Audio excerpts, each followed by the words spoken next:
Hello friends मैं दिलदार और आपनालोके चाइ आछे नागार एंटारटेनमेंट। आज এই ভিডিওটোত কথা পাতিম 13 বিষয়ে। ইয়েস 13 ৰাব্বানী স্বয়মে বাৰ্ডিছ চেনেলত আপলোড কৰা এখন অসমীয়া সিনেমা আৰু যাৰ নাম হৈছে 13। সেই 13ক লৈ কিছুমান কথা সন্মুখলৈ আহিছে যিবিলাক কথা সকলোৱে জনাটো বহুত বেছি প্ৰয়োজন, যিবিলাক কথা আমি আলোচনা কৰাটো বহুত বেছি প্ৰয়োজন। কাৰণ বিভিন্ন সময়ত অসমীয়া সিনেমাক লৈ সমালোচনা কৰোঁ, অসমীয়া সিনেমাৰ ভাল বেয়া গুণবোৰ সেই দিকবোৰ সকলোৰে আগত দেখুৱাবলৈ চেষ্টা কৰোঁ। গতিকে ৰাব্বানীয়ে বাৰ্ডিছ চেনেলত 13 আগবঢ়াইছে আৰু 13ক লৈ আমি কিছুমান কথা কোৱাটো সঁচাকৈ বহুত বেছি প্ৰয়োজন। তো বেছি দেৰি নকৰি বলক আজিৰ এই ভিডিঅ'টো আৰম্ভ কৰোঁ। অসমীয়া সিনেমা নাচায়, অসমীয়া মানুহে সিনেমা চাব নাজানে, এনেকুৱা ধৰণৰ কথাবিলাক বহুতে কোৱা দেখা যায়। আচলতে হৈছে অসমীয়া সিনেমা মানুহে নাচায়, অসমীয়া মানুহে সিনেমা চাব জানে। কাৰণ বলিউড দক্ষিণ ভাৰতৰ সিনেমাবিলাক যেতিয়া আহে তেতিয়া অসমীয়া মানুহে সিনেমা চায়।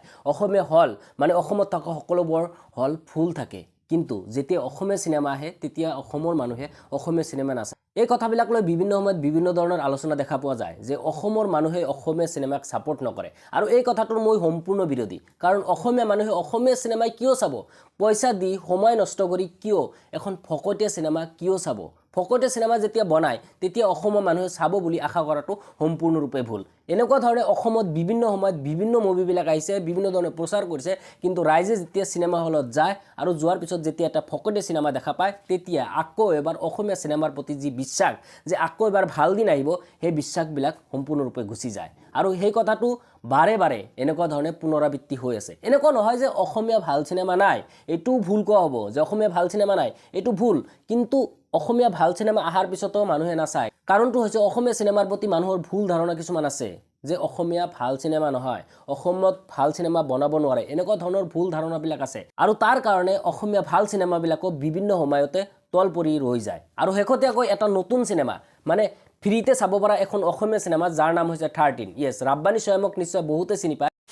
বাৰ্ডিছ নামৰ ইউটিউব চেনেলটোত তেওঁ এখন অসমীয়া সিনেমা আপলোড কৰিলে আৰু সেইখনৰ নাম হৈছে 13। এতিয়া কথাটো হ'ল যে 13 অসমীয়া মানুহে চাব নে নাই? এইখন সম্পূৰ্ণৰূপে বিনামূলীয়া। ইউটিউবত সাধাৰণতে যিবিলাক ভিডিঅ' বা সকলোবোৰ ভিডিঅ' মানুহে যেনেকৈ চায় ঠিক তেনেকুৱা ধৰণে এইখনো চাব পাৰিব। আৰু এইখন মই কথা দিছোঁ, মই নিজে ব্যক্তিগতভাৱে বহু সময়ত অসমীয়া চিনেমাৰ সমালোচনা কৰিছোঁ, অসমীয়া চিনেমাবিলাকৰ বেয়া গুণবিলাক দেখুৱাবলৈ চেষ্টা কৰিছোঁ। তাৰপিছতো মই আপোনালোক ক'ব বিচাৰিম যে 13 আপোনালোকে চাওক, চোৱাৰ পিছত নিশ্চয় সকলোৱে ভাল পাব।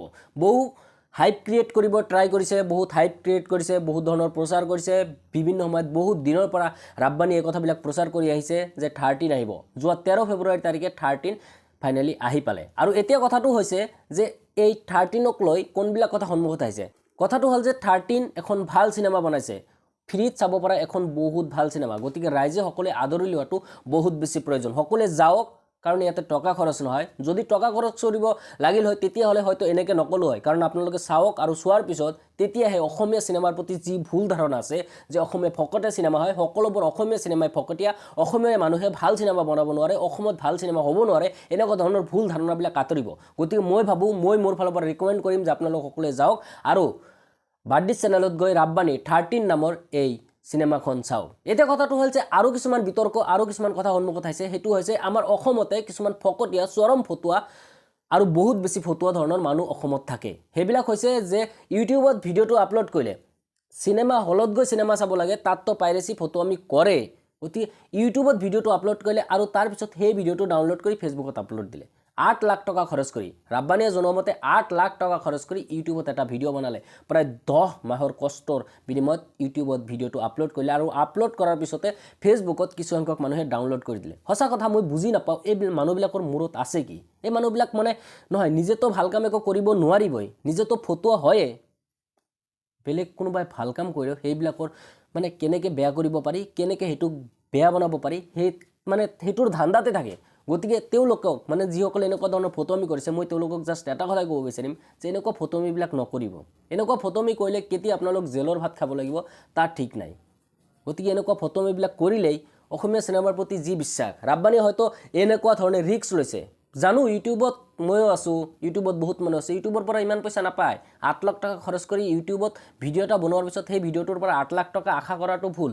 ৰাব্বানীয়ে সেইখিনি ৰিস্ক লৈছে। আমি যদি সকলোৱে ছাপোৰ্ট কৰোঁ, যদি ভিডিঅ'টো বেয়া হ'ল হয় তেতিয়াহ'লে মই ক'লোঁ হয় যে আপোনালোকে চাব নালাগে, কাৰণ সেই ভিডিঅ'টো বেয়া হৈছে, কিয় চাম? আমি MB খৰচ কৰি সেইখিনি টাইম 1 ঘণ্টা 10 মিনিট সময় নষ্ট কৰি কিয় চাম? ভাল হৈছে। আৰু তাৰপিছতো যদি সেইখিনি ৰিস্ক ল'বলৈ ল'ৰা এটা সাহস কৰিছে, আমি সকলোৱে ছাপোৰ্ট জনোৱাটো দৰকাৰ, কাৰণ ভাল হৈছে।